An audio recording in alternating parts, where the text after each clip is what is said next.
विपक्ष मुक्त भारत चाहिए, साहब को तो पत्नी मुक्त जीवन चाहिए, और हमारे साहब को बच्चा मुक्त आंगन चाहिए, साहब को प्रश्न मुक्त संसद चाहिए, और साहब को एक और चीज सबसे बड़ी चीज है, दिमाग मुक्त वक्त चाहिए जो सोच ना सके। तो ऐसा साहब ने देश को बना दिया, देश को लंगड़ा बना दिया है। अच्छा। इस तानाशाही सरकार ने लंगड़ा इसलिए कहता हूं कि सोच को ही खत्म कर दिया, विजनरी को खत्म कर दिया। देश जहां आगे की सोचने की कोशिश करता है वहां देश को एक जगह आड़ में ला दिया जाता है और कहां उन्माद की राजनीति में लाके खड़ा कर दिया जाता है। तो ये महंगाई तो एक बौनी साबित हो जाती है। अच्छा। मैं फिर कह रहा हूं, आपने क्या कहा था, हर जगह ढोल पीटने का काम करते थे। जब सिलेंडर का दाम पिटा था, स्मृति ईरानी सड़क पर बैठ जाया करती थी। वही विपक्ष के नेता चूड़ियां पहनाने का काम किया करती थी प्रधानमंत्री मनमोहन सिंह जी को। वही विपक्ष के जो तमाम, जिस टाइम ये विपक्ष में थे तो तमाम जगह रैली करके किसानों के समर्थन में क्या कहते हैं, किसान की आय दोगुनी होगी। क्या आय दोगुनी हो गई? वो एमएसपी की तो बात नहीं करते, दोगुनी की बात करेंगे। वह तमाम ऐसे लोग हैं जो कॉलेज के अंदर जब छात्र अपनी बात करते थे तो उन छात्रों के साथ खड़े, आज वही छात्र उनको नक्सली और आतंकवादी दिखने लगे। एक टाइम पे वही कहते थे कि सरकार निर्धारित करे हर साल रोजगार, आज युवा कहता है साहब रोजगार आप निर्धारित नहीं कर रहे, कम से कम ये तो बताइए फॉर्म कब निकलेगा। लेकिन साहब फॉर्म निकाल देते हैं तो साहब उसमें भी वो देख लेते, व्यापार देख लेते हैं। अच्छा, इन्होंने लोकतंत्र को एक व्यापार का धंधा बना दिया। आप ये बताइए, एक फॉर्म का फीस 400-500 रुपए होते हैं और एक उम्मीद भरी निगाह से हम जैसे युवा देखता है कि हाँ यार फॉर्म निकला है, परीक्षा होगा और नियुक्ति मिल जाएगी। लेकिन क्या होता है, एक इशारे के तौर पे काम करते हैं। उद्योगपतियों की यार में क्या करते हैं, पेपर का डेट निकालेंगे लेकिन ऐसा सेंध लगाएंगे कि वो पेपर की नियुक्ति ना मिले और 400 रुपए का इंटरेस्ट उनका हजारों और अरबों करोड़ों में जाके अंबानी और अडानी के जेब में चला जाता है। देश की 140 करोड़ का जेब खाली करके, देश की 140 करोड़ का जेब खाली करके बस अंबानी और अडानी का जेब भरने का काम करता है। और उस पर अभी हट जाइए। अच्छा, आज तक मुझे नरेंद्र मोदी के अंदर देश का प्रधान नहीं दिखता। अच्छा, वो बस एक राज्य के मुख्यमंत्री है।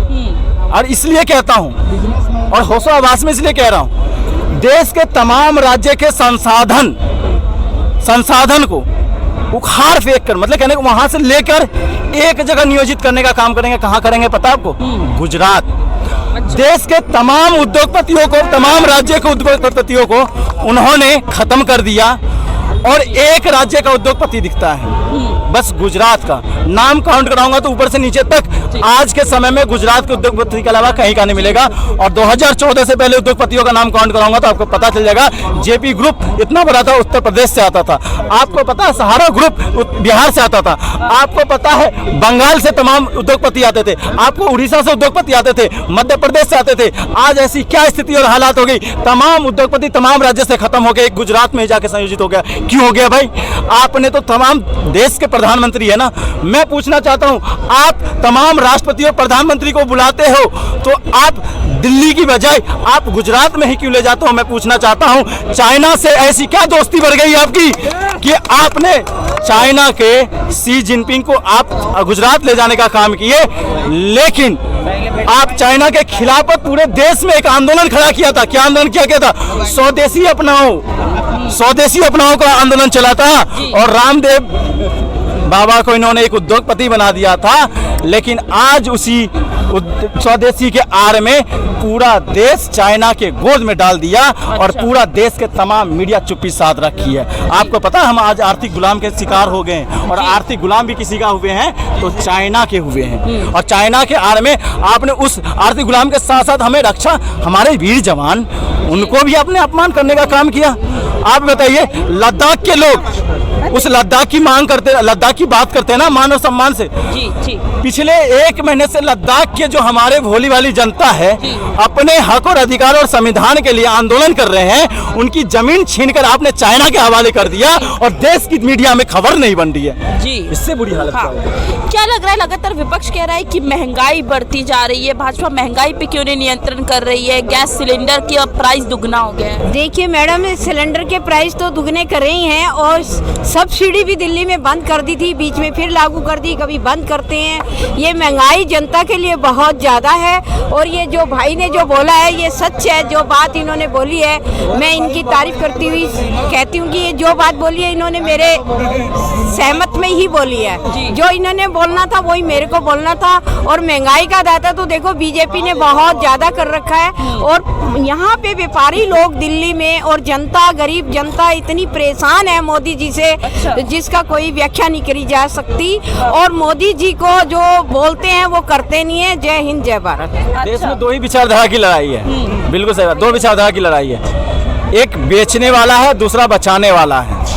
अब देश की जनता को सोचना है कि आपको बेचने वाले का साथ देना है या देश की जो सार्वजनिक संस्थान है और तमाम संसाधन है उसको बचाने वालों का साथ देना है, संविधान को बचाने वालों का साथ देना है, लोकतंत्र को बचाने वालों का साथ देना है, जनता की आवाज बचाने वालों का साथ देना है, मीडिया की जो आज़ादी है उसको बचाने वालों का साथ देना है, नौकरशाह की जो आज़ादी उसको बचाने वालों का साथ देना, संसद की गरिमा को बचाने वालों का साथ देना। ये देश की जनता को सोचना है। जी जी, क्या लगता है, बोला जा रहा है कि मोदी जी देश के दुश्मन बन चुके हैं, रोजगार नहीं दे रहे हैं, किसान इस तरीके से आंदोलन करने आ रहे हैं, रुपए का कीमत बढ़ता जा रहा है, क्या लगता है? देखिए, इस देश की जनता के दुश्मन हो चुके हैं। इस देश की जनता के, अब ये बच्चा है, मैं बताता हूँ आपको, इस बच्चे के लिए अगर आईआईटी खोलेंगे तो ये इंजीनियर बनेगा, साइंटिस्ट बनेगा। अगर इसके लिए कॉलेज खोलेंगे, गवर्नमेंट कॉलेज खोलेंगे तो कल को पढ़ेगा बच्चा।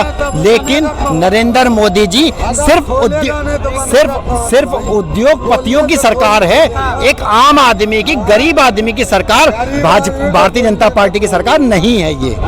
क्योंकि ये सिर्फ उद्योगपतियों की है। एक बात बताऊं मैं आपको, सिर्फ ये उद्योगपतियों के लिए काम कर रही है, एक आम आदमी के लिए, इनके लिए कोई काम नहीं कर रही है। इनको एक झांसा दे रखा है। देखिए, इस देश के अंदर ये बच्चा अगर पढ़ेगा तो कल को इस देश का प्रधानमंत्री भी बनेगा, इस देश का राष्ट्रपति बनेगा, आईएएस बनेगा, पीसीएस बनेगा, चीफ मिनिस्टर बनेगा। लेकिन नरेंद्र मोदी जी कभी नहीं चाहते कि ये बच्चा जो है इस देश का भविष्य बने। ये इस देश के बच्चे ये चाहते हैं अमित शाह का लड़का जो है जाकर के बीसीसीआई का अध्यक्ष बने जाकर के।